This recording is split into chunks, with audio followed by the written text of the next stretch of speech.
A history of don't worry, it's different this time. Remember 2008? Subprime mortgages, Lehman Brothers.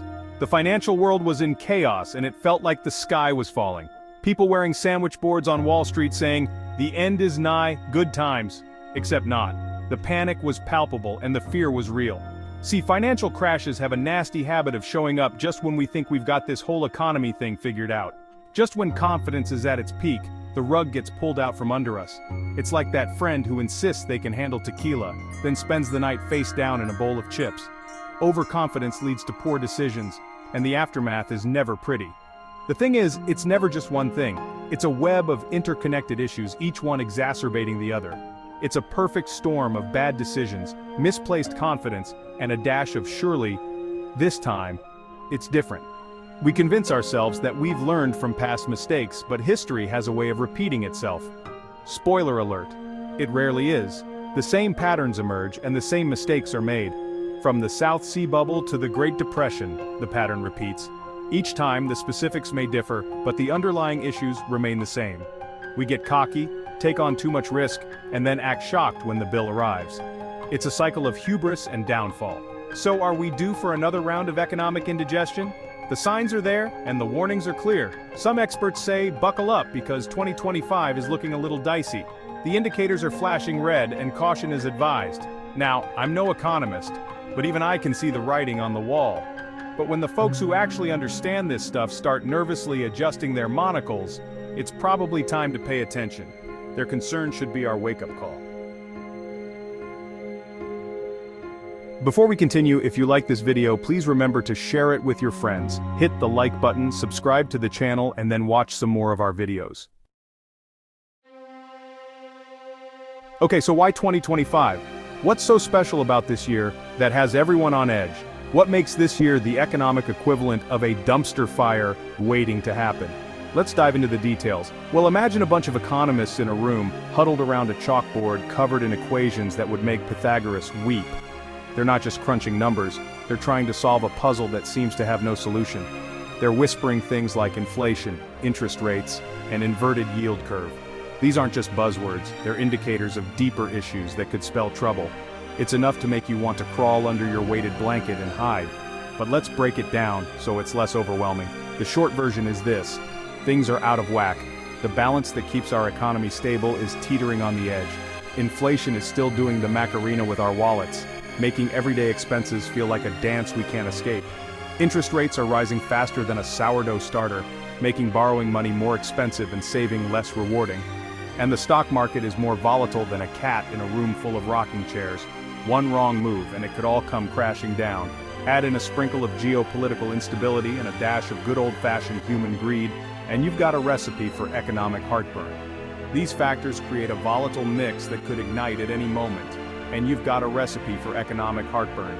It's like trying to digest a meal that's just too rich and complex. Now, predicting a crash is like trying to guess which Kardashian will be in the news next.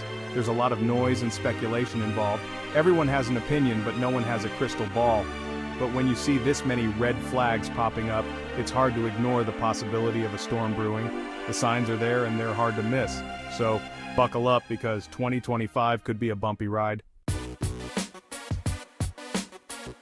Let's talk about the folks in charge, shall we? Governments play a big role in keeping the economy humming along. They're like the designated driver of the global financial system. But sometimes their idea of safe driving involves doing donuts in a parking lot full of gasoline tankers. Case in point, the economic policies of the past few years. We've seen massive stimulus packages, rock-bottom interest rates, and more quantitative easing than a spa day at a central bank. Now, don't get me wrong, some of these measures were necessary to prevent a complete meltdown during the insert recent crisis here, but like that extra slice of pizza at 3 a.m., they can have some unpleasant after effects. The problem is these policies can create bubbles. They pump up asset prices, encourage risky borrowing, and generally create an environment where everyone's so busy partying that they forget about the hangover. And when that hangover hits, well, let's just say you're going to need more than a couple of aspirin and a glass of water. Section 4, Canary in the Coal Mine, Warning Signs in the Markets. Now let's talk about the markets. You know, those mysterious places where money goes to multiply or die a fiery death depending on the day of the week. They're like the world's moodiest teenager, prone to sudden swings and irrational outbursts. And right now they're sending some pretty clear signals that something's not quite right. Remember that inverted yield curve I mentioned earlier? It's basically when short-term interest rates are higher than long-term rates. And, historically speaking, it's about as reliable a predictor of a recession as a toddler is of spilling juice on your new rug. We're also seeing volatility in the stock market, rising corporate debt levels, and a general sense of unease among investors. It's like everyone's at a party where the music's stopped, the lights are flickering, and there's a faint smell of gas in the air. In other words, it might be time to find the nearest exit. Section 5, Crash Landing, Potential Impacts and Fallout. Okay, so what happens if the economy goes full Wile E. Coyote and plummets off a cliff? Well, it's not pretty. Businesses close, people lose their jobs, and retirement accounts start looking emptier than a politician's promises. But it's not just about the numbers, is it? Financial crashes have real human consequences.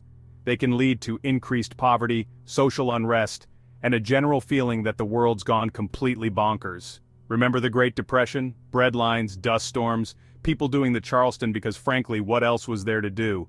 Now, I'm not saying we're headed for another Great Depression, but it's a stark reminder that economic downturns aren't just abstract concepts, they have a very real impact on people's lives. Section 6. Buckle up. How to prepare for a bumpy ride. Life can throw unexpected challenges our way, and being prepared is key to navigating through them.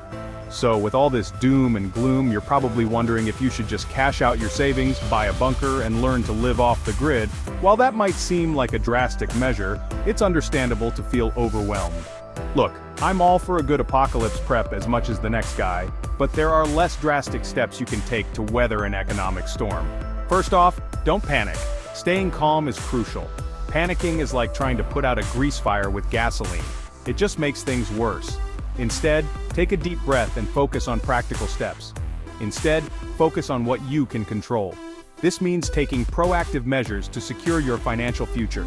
That means building up an emergency fund, paying down debt, and diversifying your investments. These steps can provide a safety net during uncertain times. Think of it as building a financial life raft. Just like a raft can keep you afloat in rough waters, a solid financial plan can help you stay steady during economic turbulence.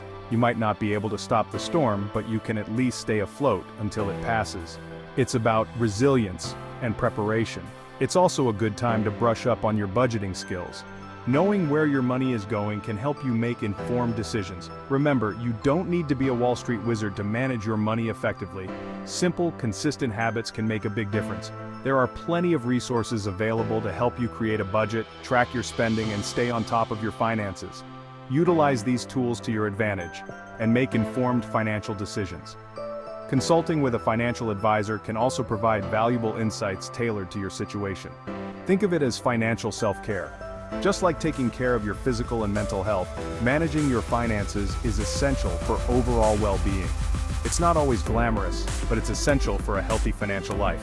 By taking these steps, you can navigate through the bumps and come out stronger on the other side. Section 7. The future's not written yet, but we can proofread the draft. Look, I'm not going to sugarcoat it. The possibility of a financial crash is scary. But here's the thing, we're not powerless.